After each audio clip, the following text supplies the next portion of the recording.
how to know if your care provider is actually on board with your birth plan or if they're going to bait and switch you.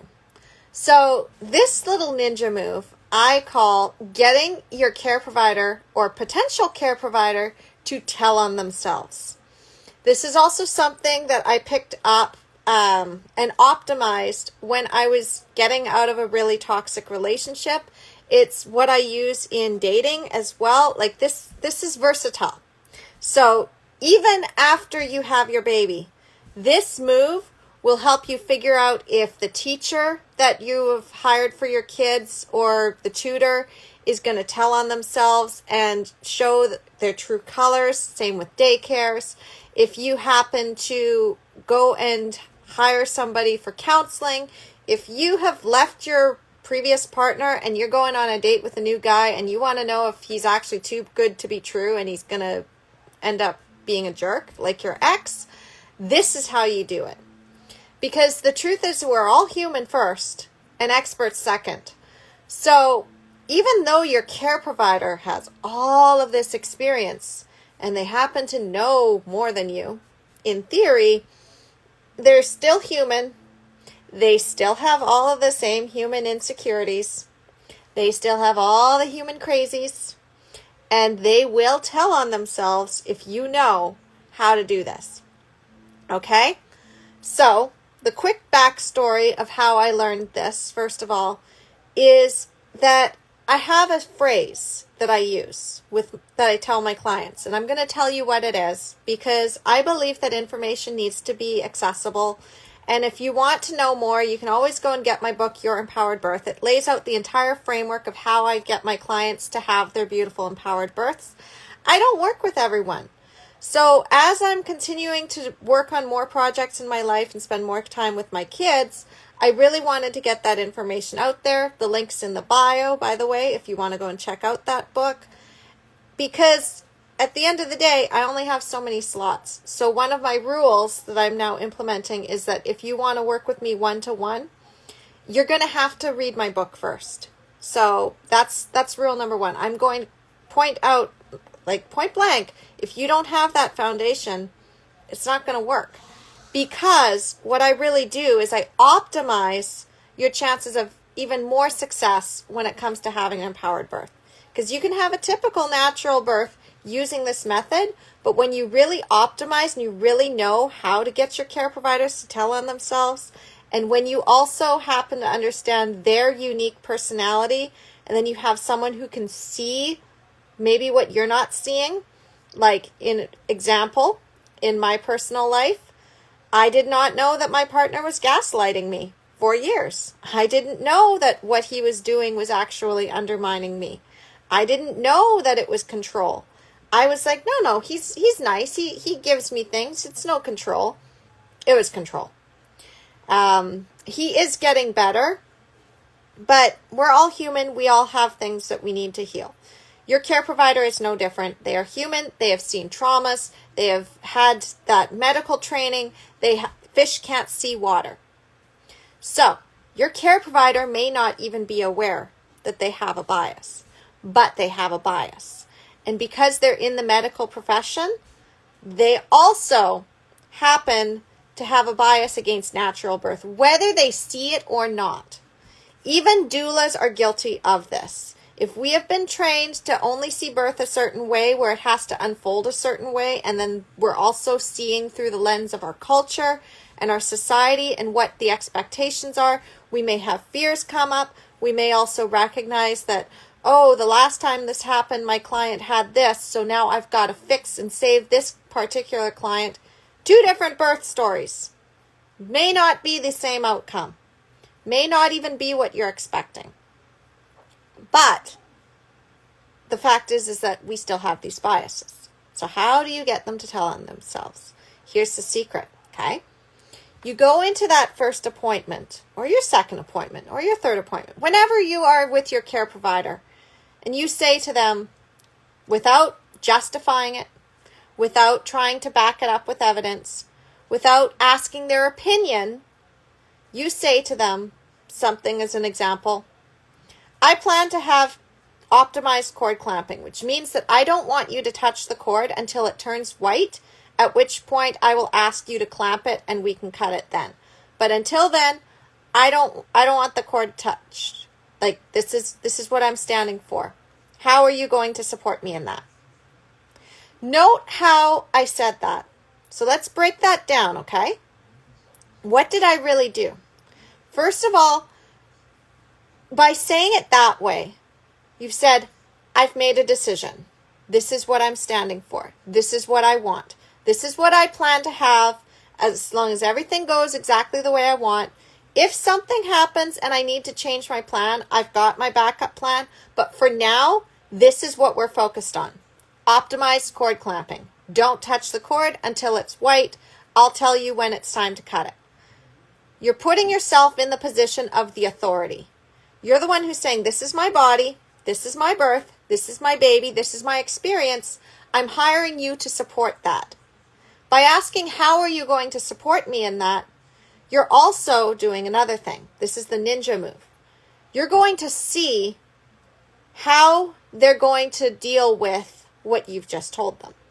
Because you have just threatened their entire way of practicing. If they're not used to having clients tell them how to do this, how to do their job, essentially, is what you're doing. You're telling them how you want them to do the job that you are hiring them to do. And the way you are doing it is not, I'm taking from your usual package of natural birth package where you delay the cord clamping for like 5 minutes and then you do all of your things. No, it's like, I am custom creating my own package here based on the services that I want. And I want to see if you're actually aligned in that. Because if you're not confident in doing that and you're unwilling to learn a different way and try it, well, I'm sorry, that's not going to work for me.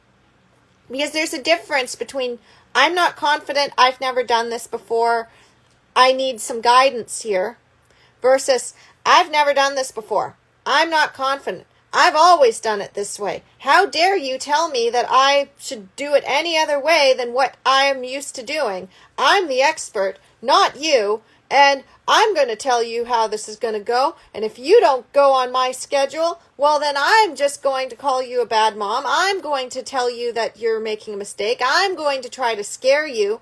I'm going to pull all of my information and throw it at you and tell you why you have to do it my way or the highway. Ever dated somebody like that? Or heard of a friend who's dated somebody like that? Ever been married to somebody like that? Guess what? You can't do anything with that person. As long as that person is stuck in that ego of it's my way or the highway and I am unwilling to learn, it's not going to work. But by saying, how are you going to support me in that, you can start to watch. How much are they trying to convince me to do it their way? And how much are they actually trying to sit with this and be like, okay, this is a little scary for me. Never done it this way before. But if you're really committed to that, then yeah, I'm willing to set aside my ego. I'm willing to read some articles. I'm willing to go and do some extra work and learn and grow and become a better care provider because of this.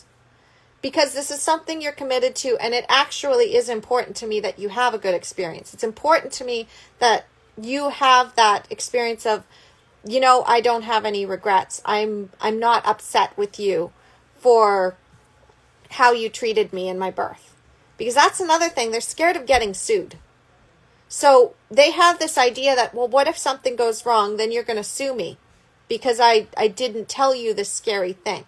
But when you already go in and you have your fears taken care of, which I talk about inside Your Empowered Birth, by the way. But when you have your fears taken care of, what this does is you're able to come to any conversation. You've already processed your feelings. You're already grounded, and this is your truth. This is something that is true to you of what you want. It is your ultimate desire. And all you have to do is express it and say, this is what I want. This is what I'm working towards. Are you for it? Or are you going to try to undermine it? Are you going to end up making it so that I'm going to have to fight? I'm going to have to beg. I'm going to have to compromise. I'm going to have to constantly explain my feelings over and over and over with you not budging. See how this also ties into relationships? Like, you can really see the roadmap here of how you can take this into any other aspect. Like, maybe you're talking to your mother-in-law and you say, you know what? I really don't want you to feed my baby a bottle. And then instead of recognizing, okay, this is new for me. I'm not used to you breastfeeding, and I don't get to have that time with my grandchild and I have to wait. That's uncomfortable for me as the mother-in-law that expected to just take your child overnight from the moment that they're 2 months old and be able to feed them bottles and be able to give them rice cereal when they're like 6 months old and all that.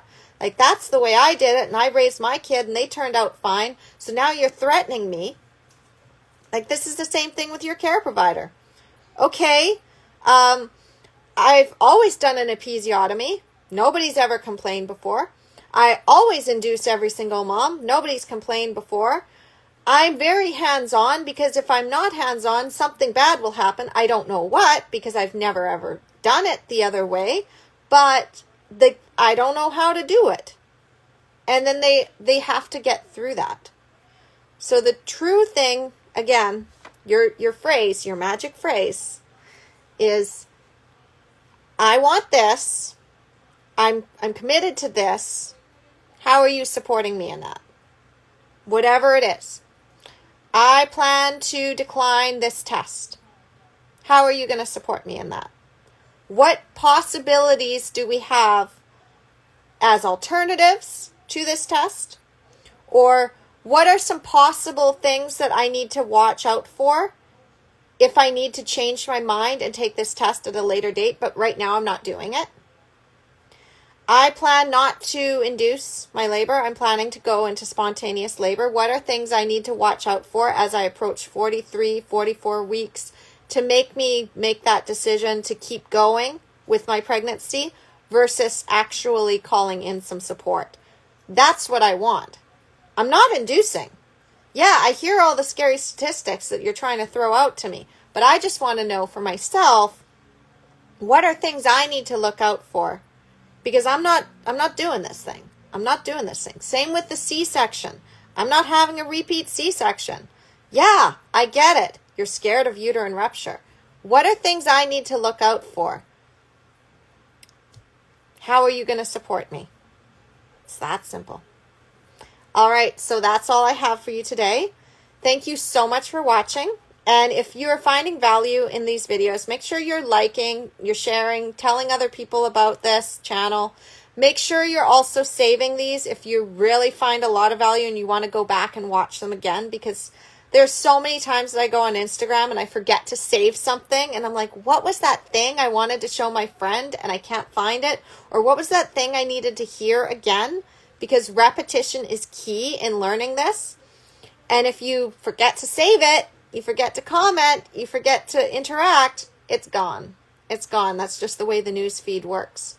So make sure that you're liking this. Make sure you follow me. Make sure you save everything that you find most valuable and helpful. Make sure you're sharing this with other people because they need to get this information too.